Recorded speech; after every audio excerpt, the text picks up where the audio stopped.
జ్ఞాపకం చేసుకుందాం.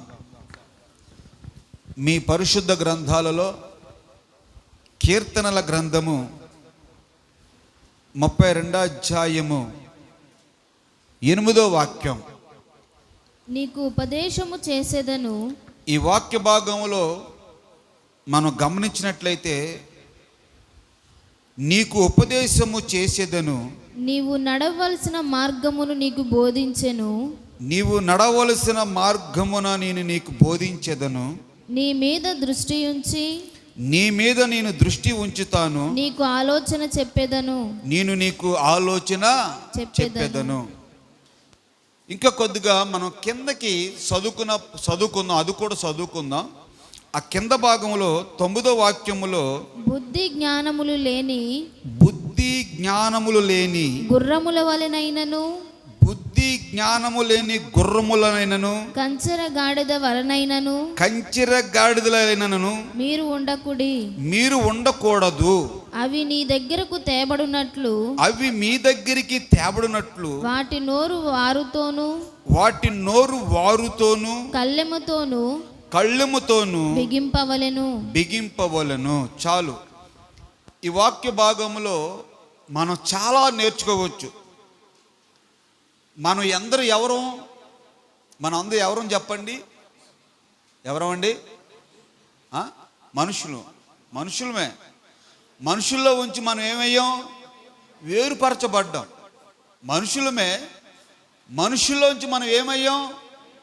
ఏరుపరచబడ్డాం. అంటే యేసుక్రీస్తు రక్తము చేత కడగబడిన విశ్వాసులైన సంఘము. ఈ సంఘానికి కావలసిన మాటలు ఇవి. బయట వాళ్ళకి మనకు అనవసరం, బయట వాళ్ళ గురించి మనకు అనవసరం. సంఘముగా మనం కూడుకుంటున్నాం, ప్రభుని ఆరాధిస్తున్నాం, ప్రభుని పూజిస్తున్నాం, ప్రభుని గణపరుస్తున్నాం. అయితే ఇక్కడ చక్కని ఉపదేశం ఇది. నీకు ఉపదేశము చేసేదను అన్నారు. రెండోది, నీవు నడవలసిన మార్గములో నేను బోధించేదను. నీవు నడవలసిన మార్గాన్ని నేను నీకు బోధిస్తాను అని చెప్తున్నాడు. రెండో మాట ఏమంటున్నాడంటే, మూడో మాట, నీ మీద దృష్టి ఉంచుతాను అన్నారు. ఎవరి మీద దృష్టి? మన మీద. నీవే అనుకోవాలి, నా మీద. ఏమండి? మన మీద, నా మీద. నా దేవుడు నా మీద దృష్టి ఉంచుతాడంట అన్నాడు. అక్కడ ఇంకొక మాట ఉంది, నీకు ఆలోచన చెప్పేదను.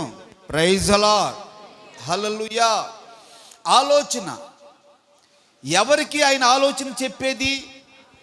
ఎవరికండి ఆలోచన చెప్పేది? తన పిల్లలకు. ఎవరికండి? తన పిల్లలకు ఆలోచన చెప్తాడంట. ఆయన ఆలోచనకర్త అయి ఉన్నారు. హల్లెలూయా.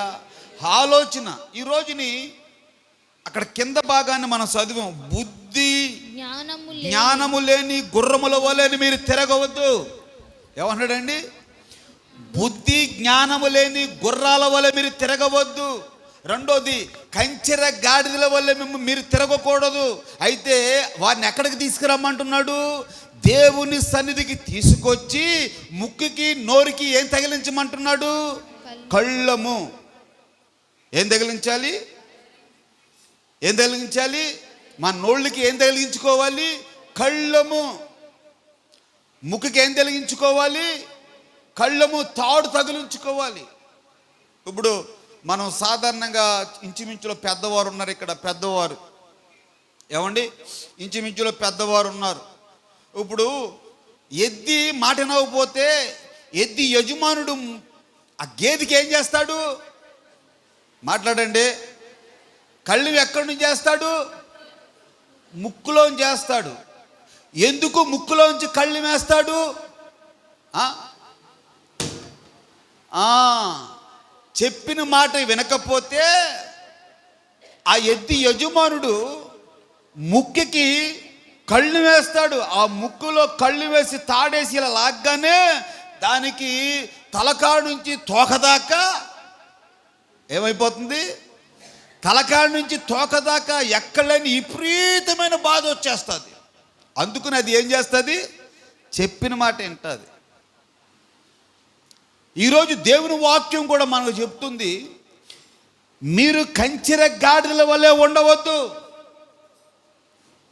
బుద్ధి జ్ఞానము లేని గుర్రాల వలె ఉండవద్దు. మీరు దేవుని సన్నిధికి వచ్చి ఇదిగో నా ఉపదేశాన్ని మీరు ఆలకించండి. ఆమేన్. ఉపదేశాన్ని ఆలకిస్తేనంట నడవలసిన త్రోవలో నడిపించి ఆయన నీకు బోధిస్తూ ఉంటారు. ఆ బోధకి ఏం చేయాలి మనం? చెప్పండి అయ్యా, ఆ బోధకి ఏం చేయాలి? లోబడాలి. ఆ బోధకు నువ్వు ఎప్పుడైతే లోబడతావో అప్పుడు అంటున్నాడు, నీ మీద నేను దృష్టి ఉంచుతాను. హల్లెలూయా. ఎవరు పడితే వాళ్ళ మీద ఆయన దృష్టి ఉంచడు. ఇప్పుడు ఒక మాట చెప్తాను వినండి.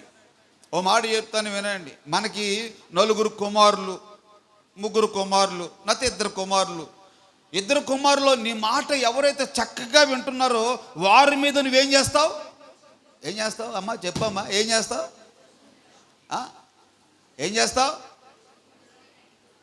వాడి మీద నువ్వు నీ మాట విని సక్రమంగా ఉన్నవాడైతే వాడి మీద నీ దృష్టి ఉంచుతావు, నీ మనస్సు ఉంచుతావు, నీ దృష్టి ఉంచుతావు. నువ్వు దాసి ఉంచింది వాడికి ఏం చేస్తావు? పెడతావు. దేవుడు కూడా అంటున్నాడు, నువ్వు నా బోధకి నువ్వు చెవియొగ్గితే, నేను చెప్పిన మార్గములో నువ్వు నడిస్తే నీ మీద నేను దృష్టి ఉంచి నీకు నేను ఆలోచన చెప్పుతాను. హల్లెలూయా. దేవుడిచ్చిన ఆలోచనలు చాలా గొప్పవి. లోకాలోచనలు వేరు, మాట్లాడండి.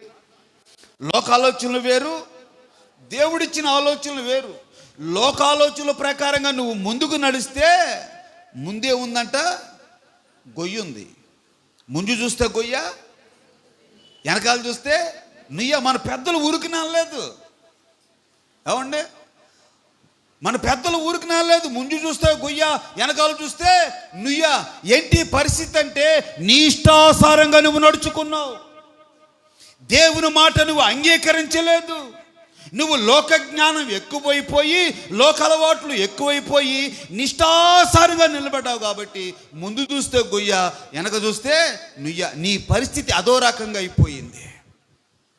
ఈరోజు దేవుని వాక్యం చెప్తుంది. ఆయన అంటున్నాడు, అమ్మా అయ్యా, నీ మీద నేను దృష్టి ఉంచుతాను. Praise the lord. హల్లెలూయా. నీ మీద దృష్టి ఉంచి నీకేం చెప్తాను? ఆలోచన చెప్తాడంట. మంచి ఆలోచన నీకు ఇస్తాడమ్మా దేవుడు. అమ్మా మంచి ఆలోచన, అయ్యా మంచి ఆలోచన నీవు ఇస్తాడు దేవుడు. ఆ మంచి ఆలోచన ప్రకారంగా నువ్వు ముందుకు నడుపుతుంటే నిన్ను నా దేవుడు ఉన్నతమైన మార్గములో నిలబెడతాడు. ఉన్నతమైన స్థలాలలో దేవుడు నిలబడతాడు. చక్కటి ఆలోచన. కొంతమందికి ఆలోచనలు వస్తూ ఉంటాయి. చాలామంది అంటారు, ఎవరిచ్చారు నీకు పనికి మాలిని? మాట్లాడండి. ఎవరిచ్చారు ఈ పనికి మాలిన ఆలోచన నీకు? ఎవరిచ్చారు? అవును కదండి, అవును. ఏ ఆలోచనలు పడితే ఆ ఆలోచనలు మనం తీసుకోకూడదు. ఆలోచనకర్త ఉన్నాడు మనకి. ఆ ఆలోచనకర్త పాదాల కాడికి వచ్చి, ప్రభువా ఈ పని నేను చెయ్యాలా వద్దా అని నువ్వు ప్రార్థన చేస్తే 1 2 రోజులు, 3 రోజులు, 4 రోజులు, 5 రోజుల్లో నీకు జవాబు వస్తుంది. ఆమేన్. జవాబు వస్తుంది. ఇదిగో ఇలాగ చెయ్యి, ఇలా చెయ్యి.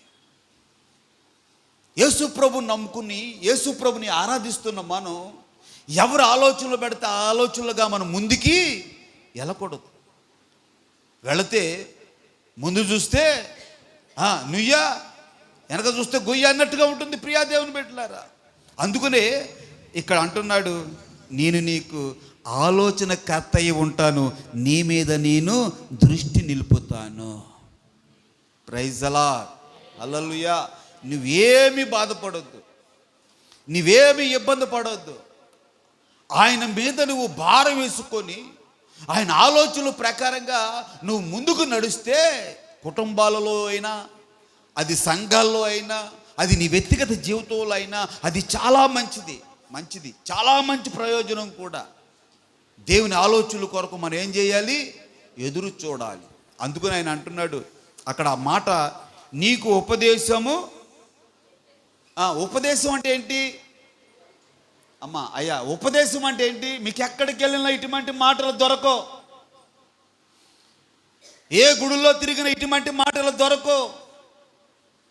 దేవుని వాక్యము బోధిస్తూ ఉంది. ఉపదేశం, ఆయన మాటలు, మంచి మాటలు, విలువైన మాటలు, యథార్థమైన మాటలు, నరకం గుండం నుంచి నిన్ను తప్పించే మాటలు, అదే ఉపదేశం.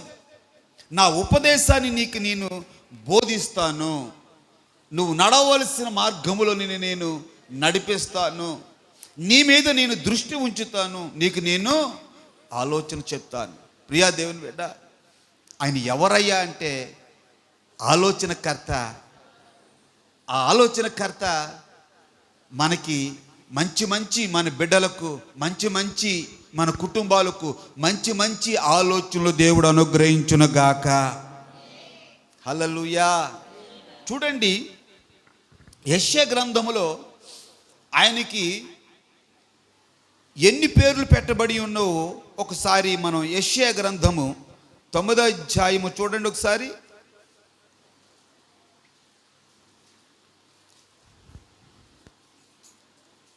ఆరో వాక్యాన్ని చదవండి. యెషయా గ్రంథము 9వ అధ్యాయము ఏలయనగా 6వ వాక్యం. మనకు శిశువు పుట్టెను, ఏలయనగా మనకి శిశువు పుట్టెను, మనకు కుమారుడు అనుగ్రహింపబడెను, మనకి కుమారుడు అనుగ్రహింపబడును, ఆయన భుజముల మీద రాజ్యభారం ఆయన ఉండును. భుజముల మీద రాజ్యభారం ఉండును. ఆశ్చర్యకరుడు, ఎవరంట ఆయన? ఆశ్చర్యకరుడు. ఆలోచనకర్త, ఎవరంట ఆయన? ఆలోచనకర్త. బలవంతుడైన దేవుడు, ఎవరంట ఆయన? బలవంతుడైన దేవుడు. నిత్యుడగు తండ్రి, ఎవరంట? నిత్యుడగు తండ్రి. సమాధానకర్త, సమాధానకర్తకు అధిపతి అని అతనికి పేరు పెట్టబడును. దేవునికి స్తోత్రం కలుగునగాక. హల్లెలూయా. ఎవరు ఆ ఆశ్చర్యకరుడు? అక్కడ లేఖనాలు చెప్తూ ఉన్నాయి. యెషయా ముందుగానే యేసు గురించి ప్రవర్తించారు. యేసయ్య గురించి ప్రవచన ఇక్కడ దొరుకుతుంది మనకి. ఆయన ప్రవర్తించారు ముందుగానే. ఏలయనగా మనకి శిశువు పుట్టెను. దేవునికి స్తోత్రం కలుగునగా. ఏలయనగా మనకు శిశువు పుట్టెను, మనకు కుమారుడు అనుగ్రహింపబడును, ఆయన భుజముల మీద రాజ్యభారం ఉండెను. దేవునికి మహిమ కలుగునగాక. హల్లెలూయా. ప్రియా దేవుని బిడ్డ, ఈరోజు ఆ కుమారుడు, ఆ శిశువు మన ప్రభువైన యేసుక్రీస్తు. ఈరోజు మనం ఆశ్చర్యకరుడు, ఆలోచన కర్త. ఆయన చేసిన ఆశ్చర్యమైన కార్యాలు, గొప్ప కార్యాలు. ఒకసారి ఇశ్రాయేలు ప్రజలందరూ ఐగుప్తు నుండి విడుదల కలిగి దేవుడు నడిపిస్తున్నప్పుడు, ప్రియా దేవుని బిడ్డలారా, ఆ వెళుతూ ఉన్న 5 లక్షల కాలుబలం వెళుతూ ఉన్నప్పుడు ఎర్ర సముద్రం అడ్డుగా వచ్చిందంటండి. ఏ సముద్రం? ఎర్ర సముద్రం అడ్డుగా వచ్చింది. ఎర్ర సముద్రం అడ్డుగా వచ్చినప్పుడు జనాలందరూ కూడా, ఇశ్రాయేలు ప్రజలందరూ కూడా, ఆ సైన్య సమూహం అందరూ కూడా ఏడుస్తూ ఉన్నారు.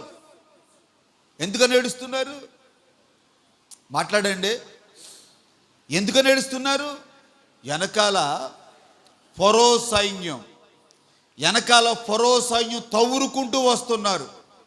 వాళ్ళ దగ్గర రథాలు ఉన్నాయి, గుర్రాలు ఉన్నాయి, వేట్లు ఉన్నాయి, కత్తులు ఉన్నాయి, బాణాలు ఉన్నాయి, అన్ని రకాల ఆయుధాలు వాళ్ళ దగ్గర ఉన్నాయి. ఇశ్రాయేలు చేతుల్లో ఏమీ లేదు. ఇశ్రాయేలు చేతుల్లో ఉన్నది కర్రలే. ఏంటండి? అయ్యి గొర్రెలు మేపుకున్న కర్రలే తప్ప ఏమీ లేవు వాళ్ళ దగ్గర ఆయుధాలు. వెనకాల గొప్ప రాజు, ఫరో రాజు తవ్వురుకుంటూ వస్తున్నారు ఇశ్రాయేలు ప్రజల్ని హతమారుద్దామని. ఇశ్రాయేలు జనులు వెళుతూ పరుగెత్తుకొని వెళుతూ ఉండగా ఈలోగా ఎర్ర సముద్రము అడ్డురానే వచ్చింది. ఈలోగా ఏడుస్తూ కుమిలిపోతూ ఉంటే దేవుని వాక్కు ప్రత్యక్షమైంది మోషేకి. మోషే, ఎందుకు ఏడుస్తున్నారు? ఎందుకు కుమిలిపోతున్నారు? మిమ్మల్ని నడిపించేవారు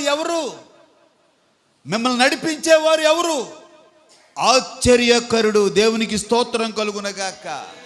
నిన్ను నడిపించేవారు, సైన్యాన్ని నడిపించేది ఆశ్చర్యకరుడు.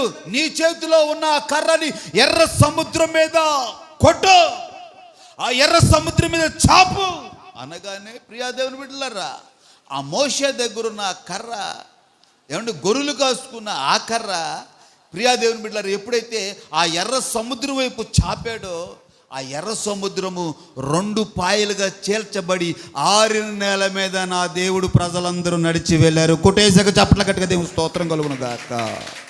ప్రైజ్ అలా. ఎంతటి ఆశ్చర్య కార్యం అంటది. ఏమండి, ఇశ్రాయేలు జనులందరూ చూచి ఆశ్చర్యపోయారు. ఇశ్రాయేలు జనులు ఆశ్చర్యపడమే కాదు, వాళ్ళు ఎర్ర సముద్రములో 6 నేల మీద నడిచి వెళుతూ ఉంటే వెనకాల ఫరో సైన్యం ఆశ్చర్యపోయారు. అయ్యో బాబోయ్, ఎంతటి ఆశ్చర్య కార్యము! వారి దేవుడు వారి కొరకు సముద్రాన్ని తెరిచేశాడు. కొట్టేసిగా చప్పట్ల గట్టిగా దేవుని స్తోత్రం కలుగునగాక. అందుకునే ప్రియా దేవుని బిడ్డలారా, ఆయన ఎవరండి? ఆలోచనకర్త, రెండోది ఆశ్చర్యకరుడు. ఆశ్చర్యమైన కార్యాలు, గొప్ప కార్యాలు. ఓ రోజు శిష్యులందరూ కూడా పడవలో వెళ్తున్నారండి. యేసయ్య కూడా పడవలో వెళ్తున్నారు. అప్పుడు దాకా పడవ మీద యేసయ్య సువార్త ప్రకటించారు.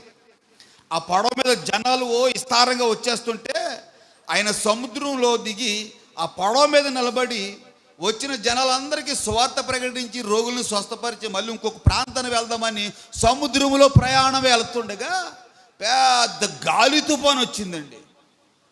పెద్ద గాలి తుఫాను వచ్చి అలలొచ్చి తుఫాను గాలి రేగి ఆ పడవను కొడతా ఉంటే పడవలోకి నీళ్ళు వెళ్ళిపోతున్నాయి. ఇంకా శత ప్రయత్నాలు చేస్తూ ఉన్నారు.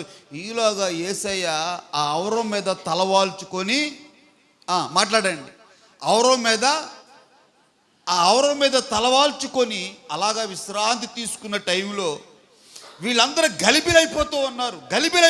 అయ్యో తుఫాను అయిపోయింది మన పని. గాలి ఆ కెరటాలు వచ్చి ఆ వాగు వచ్చి కొడుతూ ఉంది, పడవ బద్దలైపోయేటట్టుందని భయపడిపోతుంటే యేసయ్య దగ్గరికి వెళ్ళి యేసయ్య లేపుతున్నారు. బోధకుడా, మేము నశించిపోతున్నాము, నీకు చింత లేదా? ఏమన్నారండి? మేము నశించిపోతున్నాము, నీకు చింత లేదా అని అడిగినప్పుడు యేసయ్య పైకి లేచి అల్ప విశ్వాసులారా అన్నాడు. ఏమన్నాడండి? అల్ప విశ్వాసులారా అని లేచి విని వెంటనే గాలి ఆగిపో, ఏ సముద్రమా నిమ్మలమవు అని ఎప్పుడైతే గాలికి ఈ సముద్రానికి ఆజ్ఞాపించాడో గాలి నిమ్మలమైపోయింది, సముద్రము నిమ్మలమైపోయింది. నిమ్మలమైపోతే ఆ పడవలో ఉన్న శిష్యులందరూ అనుకుంటున్నారంట, అయ్యి బాబోయ్, గాలి లోబడిపోయింది ఈయనకి, సముద్రము లోబడిపోయింది ఈయనకి, ఈయన ఎవరో, ఈయన ఆశ్చర్యమైన కార్యములు జరిగించే దేవుడు. కుటేసిగా చప్పట్ల గట్టిగా దేవుని స్తోత్రం కలుగునగాక. చూసారా? ఆశ్చర్యమైన కార్యాలు. పాత నిబంధనలు అనేక ఆశ్చర్యమైన కార్యాలు జరిగించాడు యేసయ్య. కొత్త నిబంధనలోకి వచ్చేటప్పటికి అనేకమైన కార్యాలు జరిగిస్తున్నాడు యేసయ్య. ఈరోజు నీ జీవితంలో, నా జీవితంలో, మనందరి జీవితంలో గొప్ప ఆశ్చర్యమైన కార్యములు జరుగునుగాక. ఆమేన్, హల్లెలూయా. ఆశ్చర్యకరుడా, నా ఆలోచన కర్తవు, నీచుడగు తండ్రివి, నా షాలేము రాజువు, నీచుడగు తండ్రివి, నా షాలేము రాజువు, సింహపు పిల్లలైనా కోదువ కలిగి ఆకలి గొని నందరు, సింహపు పిల్లలైనా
పడదాం. ఆశ్చర్యకరుడామే నా ఆలోచనకర్తవు నీచుడగు తండ్రివి నా శాలేము రాజువు ఆశ్చర్యకరుడేసయా నా ఆలోచనకర్తవు నీచుడగు తండ్రివి నా శాలేము రాజువు సింహపు పిల్లలైన కొదువ కలిగి ఆకలిగొనినా సింహపు పిల్లలైన కొదువ కలిగి ఆకలిగొనినా నీ పిల్లలు ఆకలితో అలమడింతురా నీ ఉన్నంత వరకు ఆశ్చర్యకరుడా ఆశ్చర్యమైన కార్యములు మీరు జరిగించండి. ఆలోచనకర్త ఆలోచన అనుగ్రహించండి. వీతని పక్షులను నీచము పోషించుచున్నావు వీతని పక్షులను నీచము పోషించుచున్నావు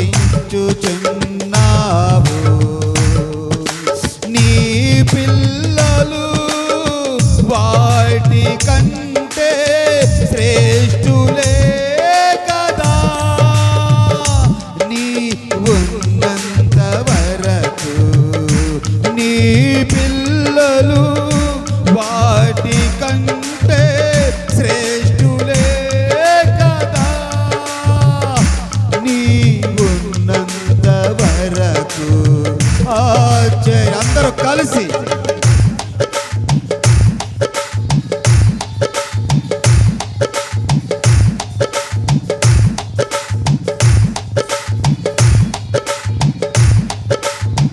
శాలేము రాజువు చీకటి తొలగే నీతి సూర్యుడు నాలో ఉదయించే అందరు చీకటి తొలగే నీతి సూర్యుడు నాలో ఉదయించే నీ సాక్షిగా వెలుగుమయమై తేజరిల్లిదను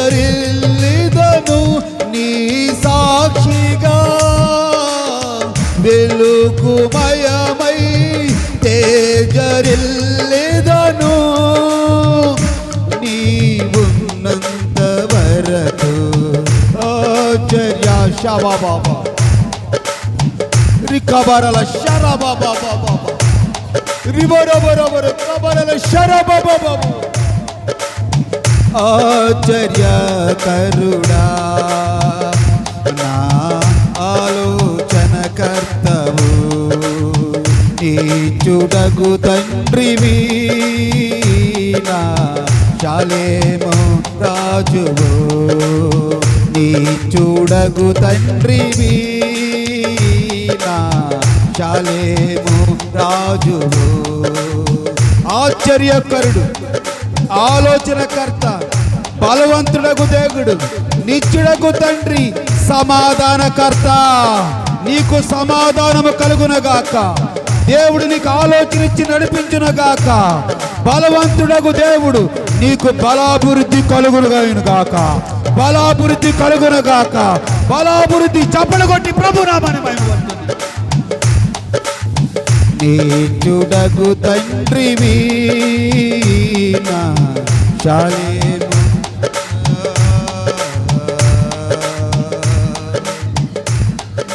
శాలేము రాజువు నీచుడగు తండ్రివి షాలేము రాజువు.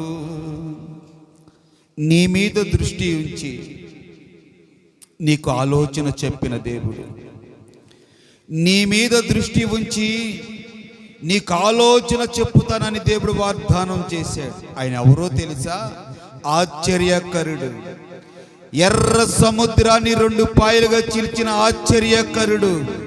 సముద్రమునకును గాలి తుఫానికి ఆజ్ఞాపించినప్పుడు సముద్రము నిమ్మలమైపోయింది, గాలి తుఫాను నిమ్మలమైపోయింది. ఈయన ఎవరు? ఆశ్చర్యకరుడు. నీ జీవితంలో అద్భుతాలు చేయడానికి ఆయన సిద్ధముగా ఉన్న ఆశ్చర్యకరుడు. నీకు ఆలోచన చెప్పి ముందుకు నడిపిస్తున్న ఆలోచన కర్త. ఆలోచనకర్త, ఆలోచనకర్త. అయ్యా, నా బిడ్డలకి మంచి ఆలోచన అయ్యా, నా భర్తకి మంచి ఆలోచన అయ్యా, నాకు మంచి ఆలోచన అయ్యా, నా కుటుంబానికి మంచి ఆలోచన అయ్యా. అయ్యా, ఆశ్చర్యకరుడివి. అనేకమైన ఆశ్చర్యమైన కార్యాలు జరిగించిన దేవుడవు. ఇశ్రాయేలు ప్రజలు ఆశ్చర్యపోనట్లుగాను, ఫరో సైన్యం ఆశ్చర్యపోనట్లుగాను ఆ ఎర్ర సముద్రాన్ని 2 పాయలుగా చీల్చిన 6 నెలల మీద ఇశ్రాయేలు నీ ప్రజలను, నీ భక్తులను నడిపించే దేవుడవు. అదిగో గాలిని గద్దించి, గాలి తుఫానులను గద్దించి ఆశ్చర్యమైన కార్యములు జరిగించిన దేవుడవు. మీ బిడ్డల పట్ల ఆశ్చర్యమైన కార్యాలు మీరు జరిగించండి తండ్రి, మీరు జరిగించండి.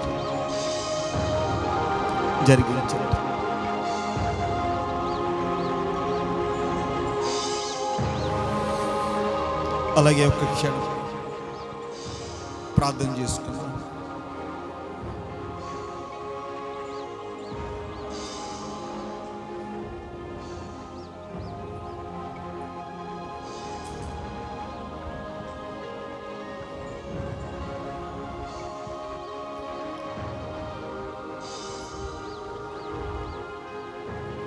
ప్రార్థన చేసుకుందాం. పరిశుద్ధుడా నీ కొందనాలు, జీవాధిపతి నీకు స్తోత్రములు, ఆశ్చర్యకరడానికి స్తోత్రములు తండ్రి. శాలేము రాజ్యవి నాయన, మహిమ కలిగిన దేవుడివి, కరుణ కలిగిన దేవుడివి నాయన, నీకు స్తోత్రములు తండ్రి. అయా ఉదయ కాలము నీ సన్నిధిలో మేమందరమే కూడి ఉన్నాం ప్రభా, నీకు స్తోత్రములు నాయన. మీ సేవకులు నిలబెట్టుకుని నువ్వు మాట్లాడున్నావు తండ్రి, నీకు స్తోత్రములు నాయన. పరిశుద్ధాత్మ దేవుడా నీ కొందనాలు తండ్రి, నీకు స్తోత్రములు నాయన. నువ్వు ఆశ్చర్యకరుడివి, ఆలోచన కర్తవే ప్రభా. అయా నువ్వు ఆలోచన చెప్తానన్నావు తండ్రి. అయా నయనానికి స్తోత్రములు తండ్రి. నీ ఆలోచన ప్రకారంగా నడిపించబడే జ్ఞానమును తెలివిని దయచేయండి అయ్యా. అయా నువ్వు విమోచకుడివి నైనా. అయా మమ్మల్ని విమోచిస్తానన్నావు తండ్రి, నీ కొందనాలు. అయా మీ విమోచనకి మేము లోబడే కృపను మాకు దయచేయండి తండ్రి, నీ కొందనాలు. అయా ఎర్ర సముద్రాన్ని 2 పాయలుగా చేసి ప్రభా, 6 నేలవలే చేసి అయా నీ జన సమూపాన్ని నువ్వు నడిపించవు దేవానికి స్తోత్రములు తండ్రి. ఇరుకుల ఇబ్బందులు శోధనలు ఉన్న ప్రభా, అయా నువ్వు నడిపించగలిగిన దేవుడివి నా తండ్రి, నీకు స్తోత్రములు నాయన. అయా నీ కృపలో మమ్మల్ని అందరినీ బద్దలపరుస్తండి తండ్రి, నీ కొందనాలు. అయా నీ కరుణ నీ కటాక్షము మా పైన ఉంచండి ప్రభా. అయా నీకు స్తోత్రములు తండ్రి. ఈ సంవత్సరం లాస్ట్ దినాల్లో ఉన్నాం ప్రభా, నీ కొందనాలు. అయా నీ రాకడ కూడా సమీపంగా ఉంది ప్రభా. అయా నీకు లోబడి నైనా అయా నీలో అంగీకరించే ఆత్మను దయచేయండి అయ్యా. వివేకమును జ్ఞానమును కృపను కలిగి జీవించే ఆత్మను దయచేయండి. ఎవరో వ్యర్థముగా ఉండకుండా ప్రభా, నీ బిడ్డలుగా నీ కనుదృష్టించమని ప్రార్థిస్తున్నాము తండ్రి, నీకు స్తోత్రాలు. పరిశుద్ధ ఆత్మ దేవుడా నీ కొందనాలు. అయా మా విశ్వాసులందరినీ కూడా నీ చేతులకు అప్పగించుకున్నాం ప్రభా. అయా ఎవరైనా అనారోగ్యం ఉంటే ఆరోగ్యాన్ని, శక్తిని, బలాన్ని మీరు దయచేయండి తండ్రి. ఎవరైనా ప్రభా కుటుంబంలో సమస్యల చేత బాధపడుతుండగా ప్రభు విడుదల కలిగిసేయండి. సమాధానాన్ని, ఐక్యతను మీరు కలిగిసేయండి తండ్రి. నీకు స్తోత్రములు నాయన. మీరు కృప చూపే సహాయమును దయచేయండి. ఉద్యోగాలు, చేతి పనులు, వ్యాపారాలు మీరు ఆశీర్వదించండి తండ్రి. నీకు వందనాలు అయా. నూరంతల ఆశీర్వాదాన్ని నీ బిడ్డలకి ఇవ్వండి దేవానికి స్తోత్రాలు.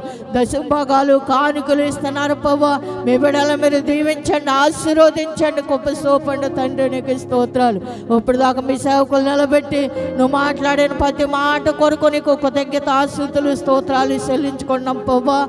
సేవకులకి ఆరోగ్యాన్ని, కృపను, అభిషేకాన్ని దయచేయండి అయా. నిశ్చయంగా నీ కృపను, ఆలోచన, జ్ఞానమును మీరు దయచేయండి. కృప చూపి మమ్మల్ని నడిపించండి దేవా. మమ్మల్ని, మా విశ్వాసుల్ని, సేవకుల్ని నీ చేతులకు అప్పగించుకుంటూ యేసు పరిశుద్ధ నామమున పట్టి అడిగి వేడుకొని ప్రార్థిస్తున్నాము తండ్రి. ఆమేన్. హల్లెలూయా. అందరూ కూర్చుందాం. ఎక్కడ వారు అక్కడే. కుర్చీలు ఖాళీగా ఉన్నాయి. క్రింద కూర్చోలేని వాళ్ళు కుర్చీల మీద కూర్చోండి.